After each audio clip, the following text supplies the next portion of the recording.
আসসালামু আলাইকুম এভরিওয়ান। আলহামদুলিল্লাহ আমরা আরো একটা বিষয় হয়েছে।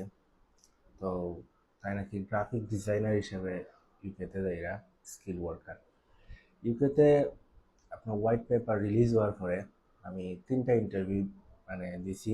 তো তিনটা ইন্টারভিউ দেখে আলহামদুলিল্লাহ আমার দুইটা সাকসেস আর একটা ফেইল না অবশ্য, বাট তানোর আর কি ফুললি প্রিপেয়ার না হওয়ার কারণে তো ওখানে রিস্কেজুয়াল করা হয়েছিল। ইন্টারভিউ বয়াইছি, বাট দেখলাম যে না, আনসারগুলো প্রপারলি দিতে পারে না।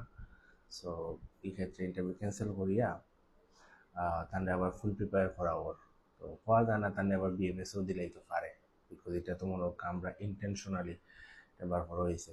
সো আশা করলাম বিষয়টা বুঝতে পারছেন। তো ভাবছিলাম হয়তো হোয়াইট পেপারে রিলিজ হওয়ার পরে পুরোপুরি বাংলা ইন্টারভিউ তুলি লাইব, বাট দেখলাম যে না, এখন বাংলা ইন্টারভিউ দেওয়া যায়। আলহামদুলিল্লাহ আমরা সাকসেস হওয়ার। ঠিক আছে, থ্যাংক ইউ।